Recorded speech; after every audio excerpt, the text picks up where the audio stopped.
एक सौतेली माँ जिसने बच्चों से बदले के लिए गाय का मांस खाया। बहुत पुराने जमाने की बात है। एक आदमी अपने परिवार के साथ एक छोटे से गांव में रहता था। जब उसके बच्चे छोटे ही थे कि माँ की मृत्यु हो गई। बच्चों की देखभाल के लिए पति को दूसरी शादी करनी पड़ी। कुछ सालों के बाद सौतेली माँ ने भी 2 बच्चों की माँ बन गई। अब चारों भाई बहन एक साथ रहते थे।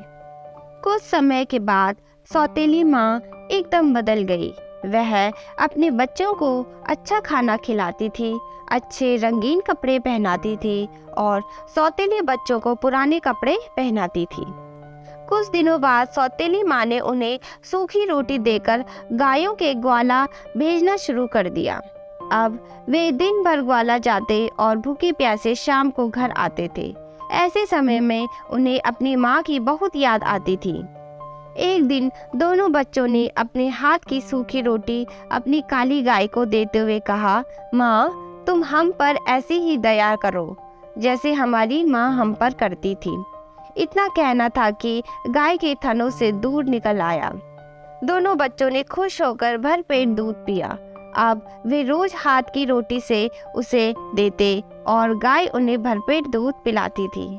इससे वे खुश रहते थे और उन्हें ग्वाला जाना भी अच्छा लगने लगा।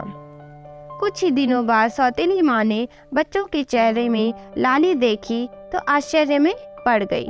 उसे अपने बच्चों पर बड़ी दया आई कि वे तो दुबले पतले ही थे। दूसरे ही दिन से उसने अपने बच्चों को भी सूखी रोटी देना शुरू कर दिया।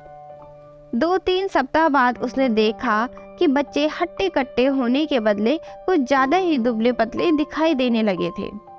अब माँ थोड़ी उलझन में पड़ गई। उसने अपने एक बच्चे को इसका राज जानने के लिए भाइयों के साथ ग्वाला भेजा और कहा कि वह ध्यान दे कि भाई दिन में क्या खाते हैं। दूसरे दिन तीनों भाई गायों को लेकर जंगल की ओर निकल पड़े। गायों ने आराम से चारागाह में घास चरी। दोपहर का समय होने को आया। बच्चों के पेट भूख से कुलबुलाने लगे, पर उन्हें हिम्मत नहीं आ रही थी कि गाय से दूध मांगे।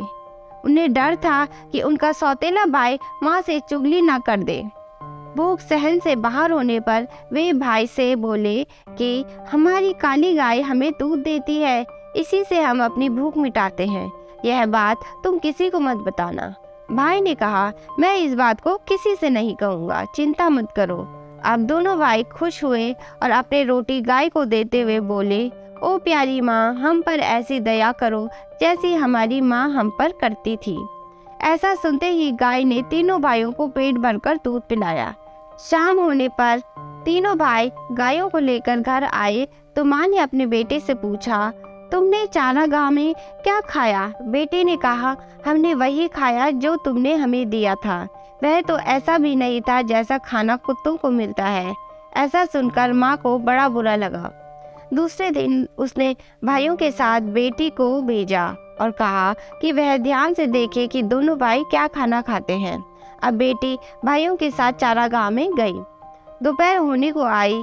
बच्चों को भूख लगने लगी। उन्होंने पिछले दिन की तरह ही बहन से भी कहा, प्यारी बहन, तुम किसी से भी मत कहना कि हमें खाना कैसे मिलता है। बहन ने भरोसा दिलाया कि वह किसी से नहीं कहेगी। अब भाई गाय के पास गए और अपने हाथ की सूखी रोटी देते हुए बोले, ओ प्यारी माँ, हम पर ऐसी ही दया करो जैसे हमारी माँ करती थी। उस दिन गाय ने उन्हें ढेर सारा खाना दिया। सबने पेट भरकर खाया।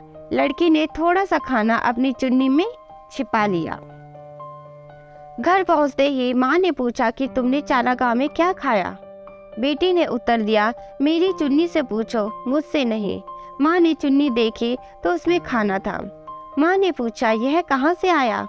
बेटी ने माँ से कहा कि इसका जवाब चुन्नी ही दे रही है कि खाना गाय ने दिया था। यह जानकर माँ को बड़ा गुस्सा आया कि सौतेले बच्चे चारागाह में मजे कर रहे हैं।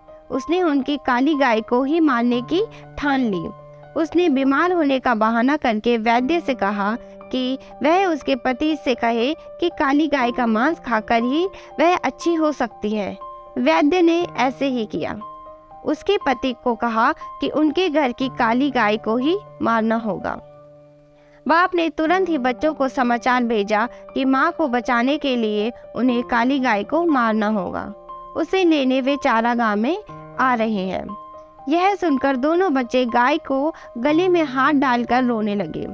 तभी बाप व बेटा चारागाह पर पहुंचे।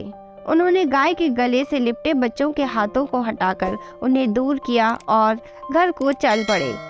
बच्चे भी पीछे पीछे घर आए और पिता से कहा, पिताजी इसे नहीं मारे, नहीं तो हम फिर से बिना माँ के हो जाएंगे। उनकी बात पर सबने उनकी खिल्ली उड़ाई और उसी समय गाय को मार दिया। माँ ने उसका मांस खाया, उसके पति व बच्चों ने भी खाया, लेकिन इन दोनों भाइयों की आंखों से आंसुओं की धार बहती रही। वे कुछ भी नहीं बोले और जो मांस उन्हें मिला उसे वे अपने खेत में ले गए। उसके बाद आसपास लकड़ी इकट्ठा करके उसका दाह संस्कार किया। उससे जो राख बनी उसे अपने चारागाह में ले गए। वहाँ उन्होंने एक खड्डा खोदा और जो अस्थियां बची थी उन्हें वहाँ राख से दफना दिया। दूसरे दिन से दोनों भाई फिर से ग्वाला जाने लगे, पर इतना ही था कि काली गाय उनके साथ नहीं थी। वे रोज चारागाह में अपनी गाय की अस्थियों के पास जाकर प्रेम के 2 आंसू बहाकर दूसरी गायों के साथ घर लौट आते।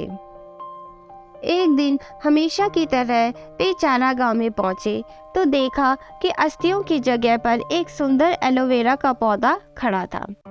वे आश्चर्य से उसके पास गए और उसकी लंबी लंबी पत्तियों को सहलाने लगे। तभी उस सुंदर पौधे ने उन्हें अपनी गोद में ले लिया और खाने की बौछार कर दी। दोनों भाई उस पर लिपटे हुए बोले, हमारी माँ कभी गाय बनकर आती है, कभी एलोवेरा की बहार बनकर आती है। माँ कितनी अच्छी होती है, क्यों है ना? कहकर दोनों भाई हंसने लगे। कहते हैं कि उसके बाद वे दोनों भाई अपनी सौतेली माँ के पास नहीं गए। उसी घृत कुमारी ने उनका पालन पोषण कर उन्हें बड़ा किया।